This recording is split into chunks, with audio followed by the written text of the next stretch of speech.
Boker Tov, good morning. My name is Yvette Lutman. I'm the rabbi at B'nai Chavurah, Denver's Jewish Reconstructionist congregation. Before we get started, I want to give you a little introduction to what we have up here. So you'll notice that we have this lovely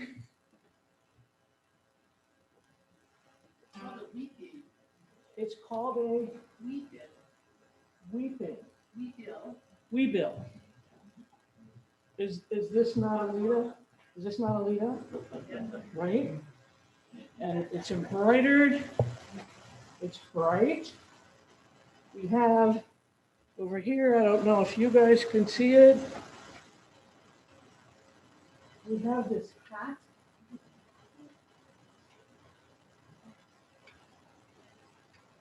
Is that not Alida?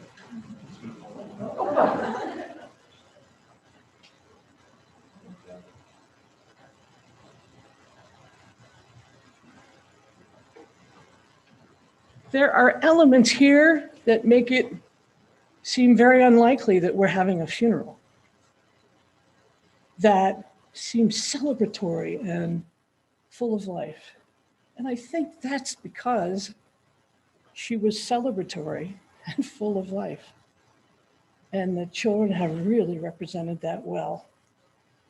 We're lucky today to have someone that has provided music for our congregation, has provided soul for our congregation, and is a real spiritual leader at B'nai Chavurah. He is here to bring soulful music and breath to our celebration.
This is our Shiva book. This is the B'nai Chavurah Shiva book. I'm going to open up the cover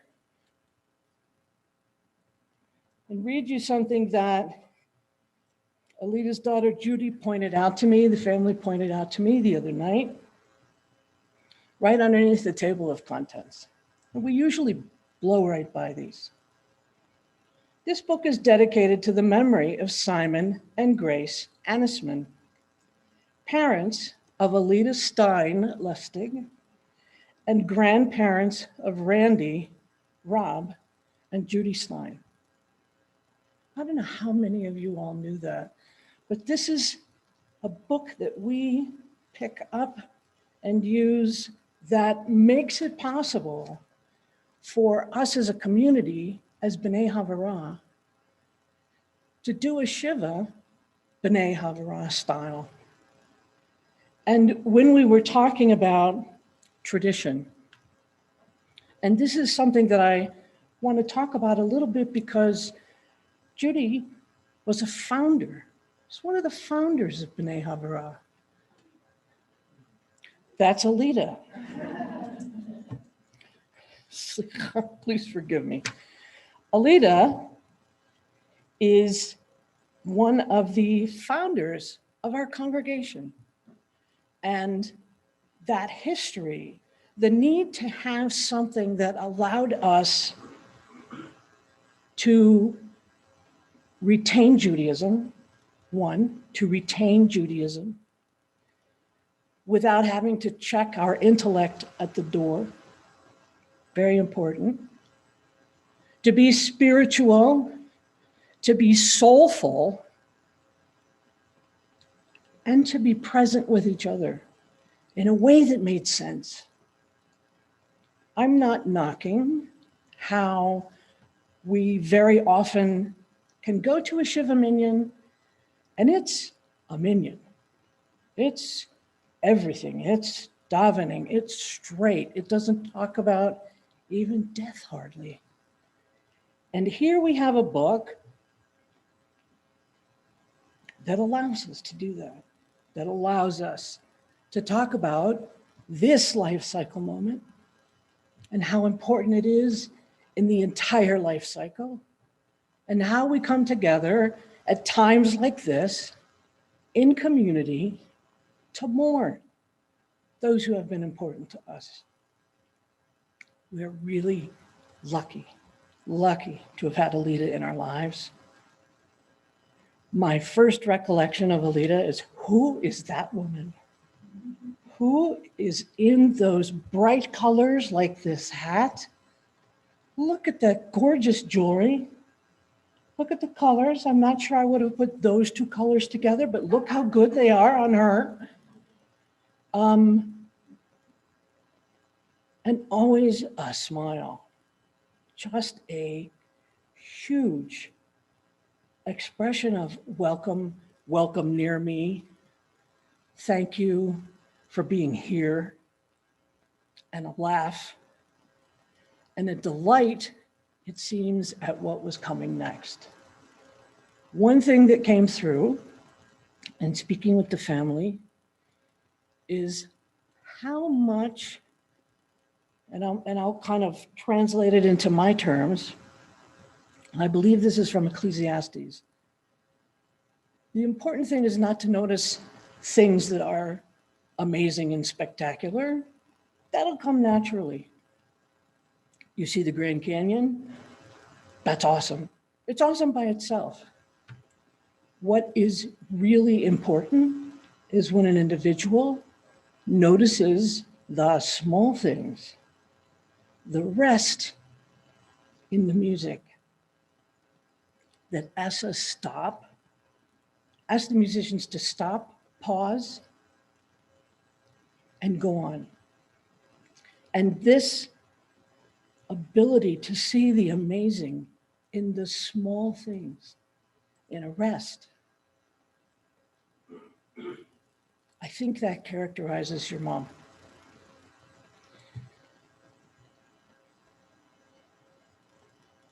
A feminist, a real feminist.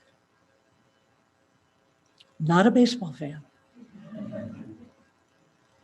She went to the game, but she read a book. But she went. Did she have a hot dog? No.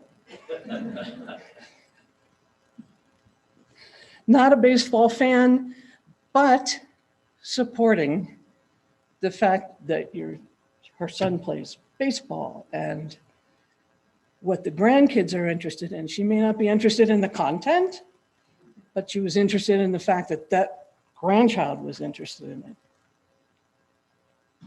A real feminist, someone who walked the walk, not just talked the talk.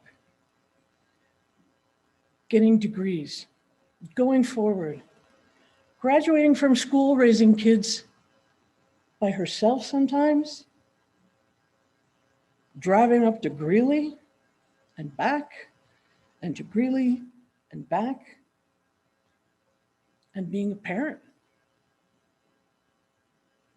And being out there at a time when most women weren't out there.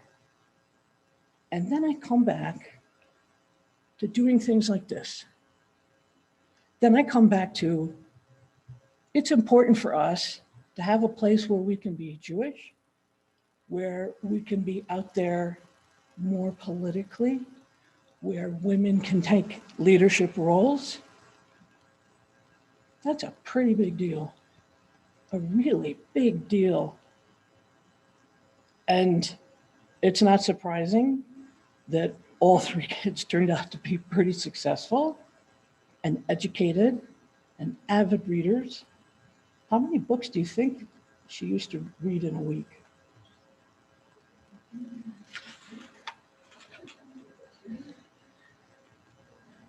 And before you moved her into Park Place, how many books did you have to pull off the shelves?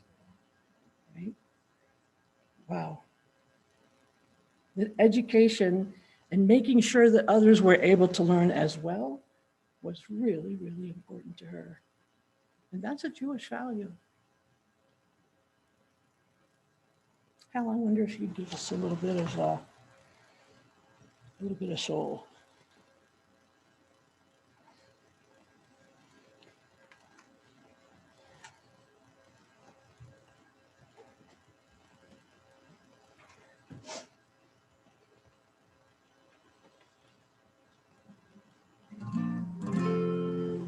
It's a song that the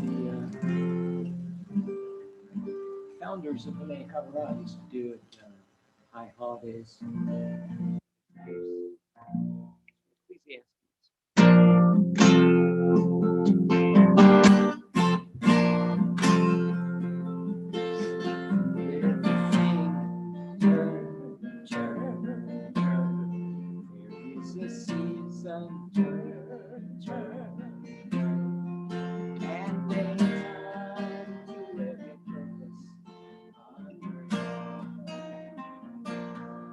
Time to be born, time to die, time to plant, time to reap, time to kill, time to heal, a time to laugh, a time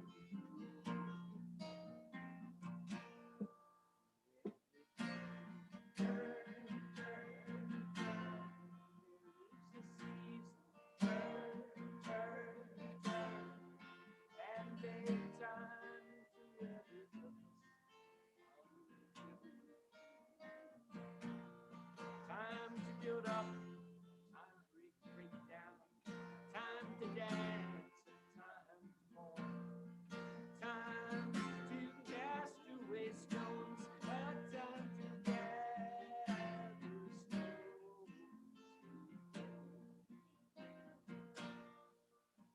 Everything turn, turn, turn. There is a season. Turn, turn, turn.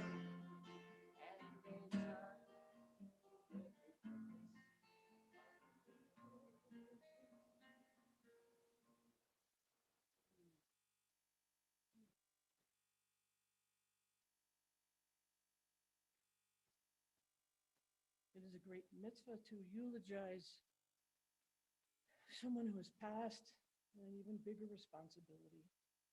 And you are related to them. And Judy, I think I'd like to ask you up to share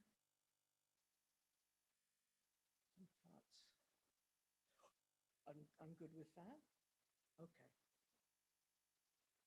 Yes, if you would come up, that would be awesome. And as I understand it, you are the friend for how many years? 53. 53 years.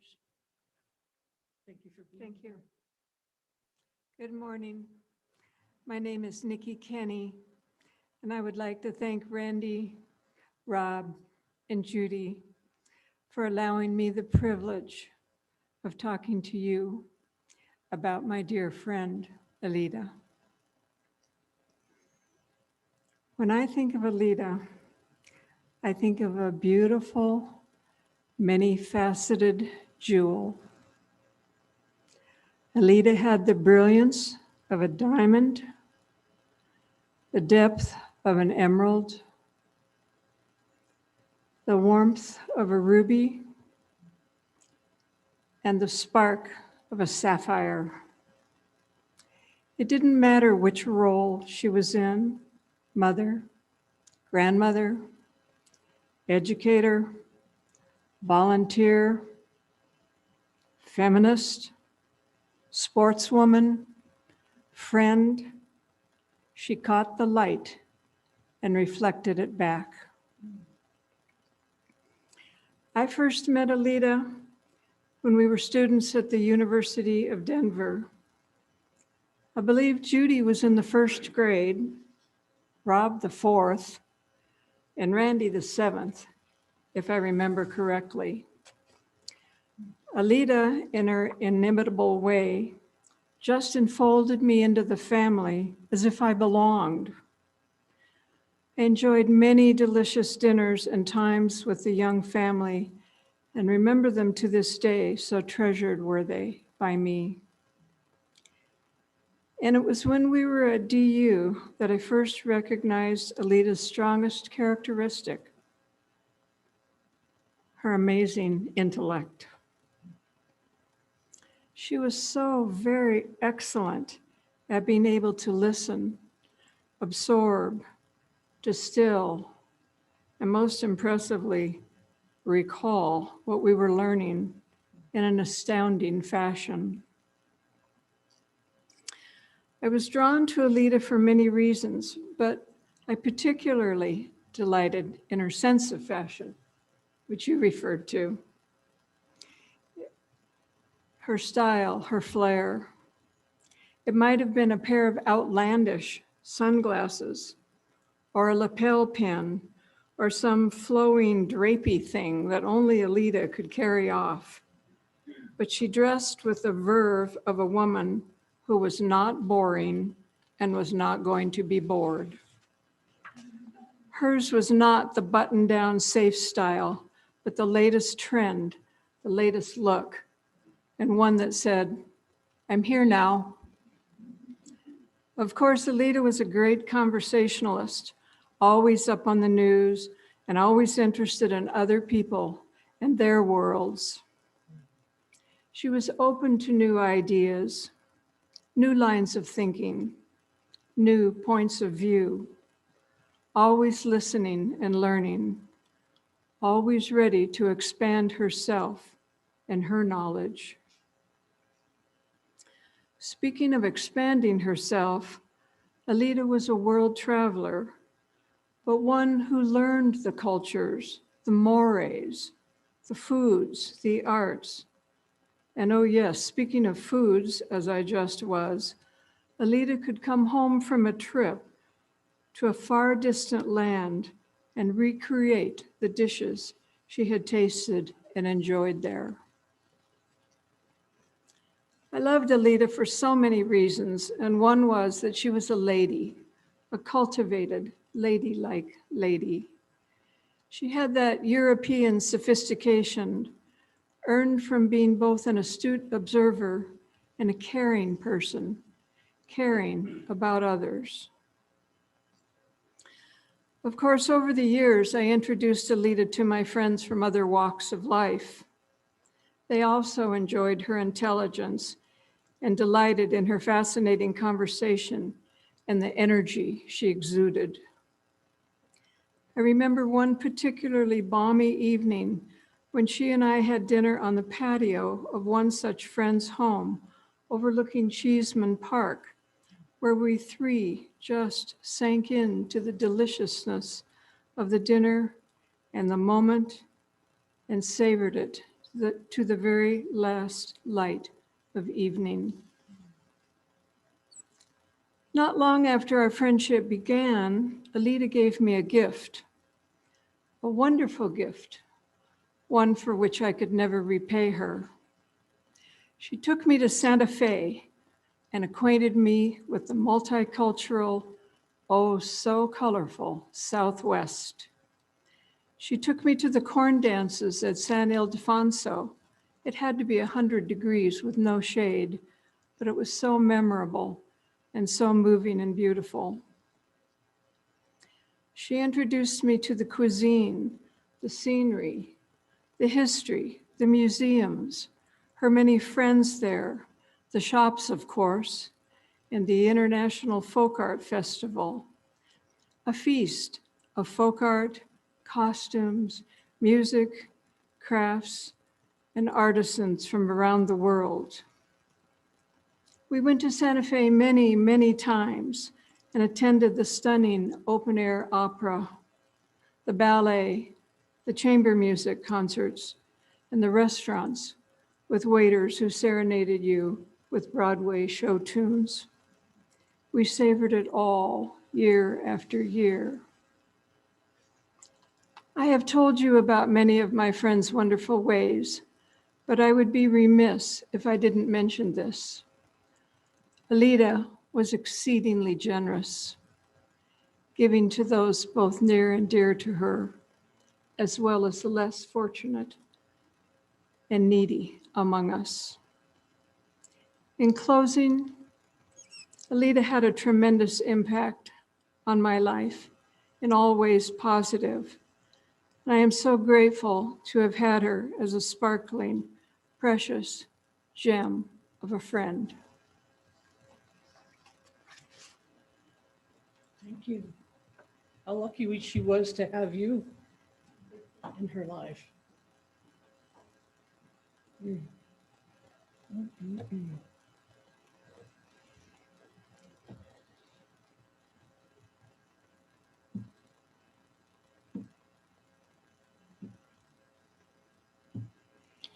Mizmor leDavid, Adonai roi lo echsam, bin od sheyar bitzeni, al mei menuchot yenachami. Nafshi yeshovet, Nafshi yeshovet, Yancheni b'ma'at letzedek למען שמו.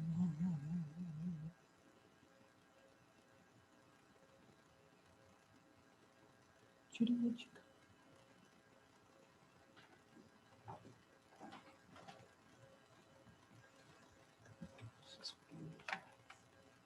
I made a better choice.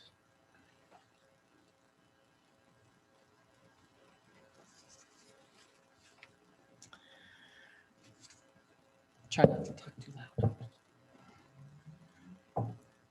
Alida Stein, or Dr. Alida Stein.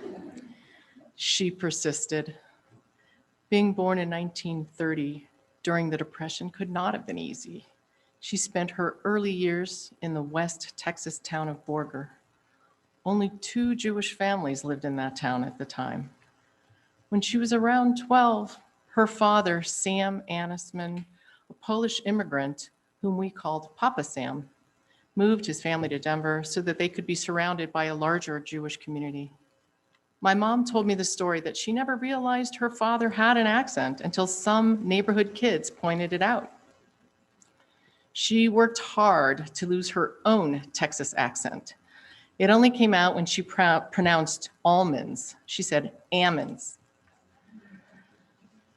By high school, my mom became incredibly adept at applying red lipstick without using a mirror. I asked her how she gained the skill, and she said she would put it on in the morning while waiting at the bus stop. I asked her whether wearing lipstick at that age was something her parents objected to, or was she just in a hurry? She wasn't really sure, but I suspect they were disapproving. Years later, my mom was taking my daughter, Sydney, to preschool, and Sydney would not leave the house. She practically threw a fit. We kept trying to figure out why, and finally, Sydney demanded, "Not without your whipstick." My mom complied, and she left the house with her willingly. My mom was the first person to go to college in her immediate family, off to Northwestern University on the train to the North Shore of Chicago. I believe by herself. She joined a sorority, AE Phi, one of the only 2 Jewish sororities. Jews need not apply to the others. When I attended Northwestern years later, I often thought of the footsteps my mom took and places she went those many years before. Although she loved being at Northwestern, she transferred to CU Boulder to be near her ill mother. She persisted. Alida loved to learn and experience, and she imparted that to all of us. I remember that she would take me out from grade school on a regular basis to participate in classes with cultural arts alongside kids from different backgrounds and cultures. Later, she would take me out of school to go with her and her colleagues from the University of Northern Colorado to New Mexico to watch feast day celebrations at various pueblos, Indian pueblos. My mom got her doctorate while I was in middle school. I remember hearing her type late into the night because her study was next to my bedroom. She continued to commute to Greeley, Colorado to teach for many years, rain or shine, sleet or snow. She wanted to move there before my senior year of high school. I threw a fit. We stayed in Denver. She persisted. My mom had style, you've all heard it, sometimes to the embarrassment of her children. One outfit she sported we affectionately named the gorilla suit. My mom followed high fashion, but was just as content to don wearable art. She had a great eye for beautiful jewelry. She stood out wherever she went. Mom did not particularly like rock and roll, but she did crank the Met Opera on Saturday afternoon. She was a patron of the arts, a season ticket holder of symphony, opera, dance, and theater in both Denver and Santa Fe. To my chagrin, my mother introduced my husband to opera, and now I'm obligated to attend as many as I can take. As a parent and grandparent, she had high standards for academic achievement and ensured all of us could take advantage of whatever opportunities were presented to us. She was devoted to her grandchildren and was available to help them celebrate at every milestone. My mom always took the big stuff standing. She fought several bouts of cancer and injuries, and yet she persisted in living life to the fullest. Alida will be dearly missed by her family and friends, young and old. We will remember her. She will persist. Thank you, Jude.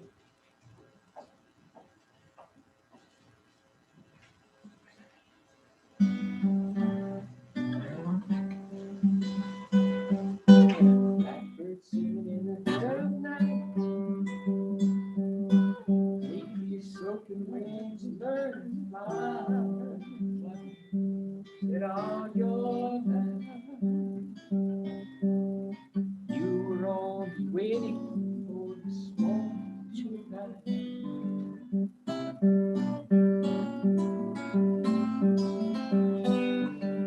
Blackbird singing in the dead of night. Take these sunken eyes and learn to see, that all your love. You were only waiting for this moment to breathe. Blackbird, fly. Blackbird,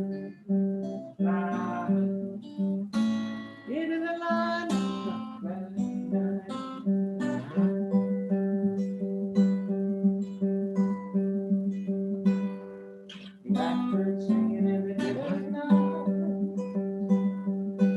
Take these broken wings and learn to fly. Said all your life you were only waiting for this moment to run. You were only waiting for this moment to run. Waiting for this moment to run.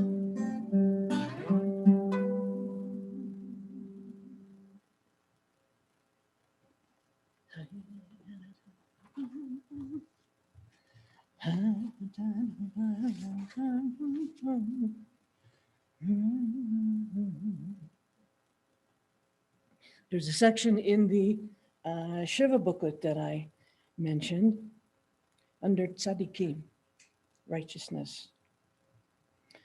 And it says, there are many paths to righteousness. They're not always straight, and they're not always easy. And we are not the only travelers. And I think that's something that your mom exemplified. Traveling to other cultures, looking and expanding, what does it mean to be Jewish and to celebrate Jewish and to do Jewish? What does it mean? The paths are not always straight and not always easy, and yet, as you mentioned, we persist. And she persisted. Do we have another speaker from? No, no, no. Grandchildren. You're smiling. No. Okay. Then I think we should do Bohemian Rhapsody because it combines rock and opera. I want to tell you about the love that I have seen you all express for your mom. And I'm thinking of when you came over, Randy, and you had, as I recall, it seemed like gold lame. And it was designed for your mom's hearing aids. She kept losing them. And you designed something that looked to me like jewelry. Like, I know what mom will pick up and wear. It's bright, shiny. And you designed it to hold her hearing aids. And what a lovely thing that was to do. And Rob, the way that you spoke about your mom, really, really very touching, all three of you. I didn't get a chance to talk to the grandchildren, and you're not coming up to talk to us. So I am then dedicated to embarrassing you at the Shiva. I hope you all will follow us to the Fairmount Cemetery and participate in the burial of Alida. It's one of the greatest mitzvahs that we can do. And I hope that you'll come to Shiva and share your stories. You don't have to wear your mask. Come over to Judy and Eric's house and share those stories, because that's how part of how we keep someone's memory alive, Zichrona Livracha. We keep that story going, and we learn from that, and we feel from that. Al, I'm gonna ask you to come up and close us out.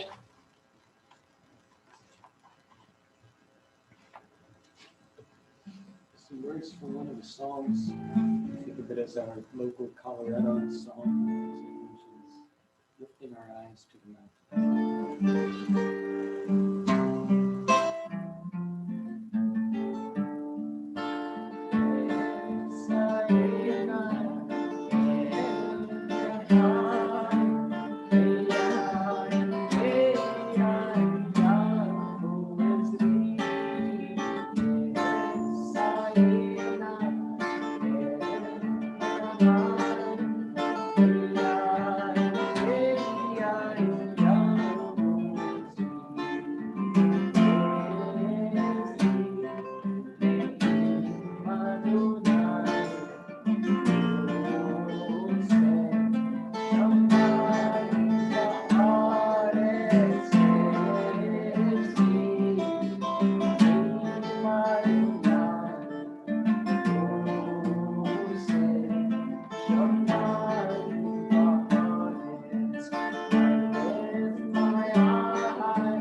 Ladies and gentlemen, that does conclude our service here at Feldman Mortuary. Burial will be at Emmanuel Cemetery, which is within Fairmount Cemetery on the corner of Alameda and Quebec. We do not have an escorted procession today. However, everyone is invited to the burial. If we can ask you to please refrain from coming forward and trying to speak with the family, it will delay them in getting to the cemetery. We are also on a bit of a time restriction at the cemetery, so we do need to get going as quickly as possible. So if you are going to the cemetery, even if you're not going to the cemetery, we'll ask you to return to your cars as quickly as possible and start making your way. Within the Shiva sheets are outside, or the Shiva pamphlets, are directions to the cemetery. You are welcome to follow the funeral hearse. However, you must obey all traffic laws. We're not in procession. If I can ask everyone to, again, please return to your cars as quickly as possible. Those who have been asked to be pallbearers, just come up forward at this time. Thank you.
Strange times.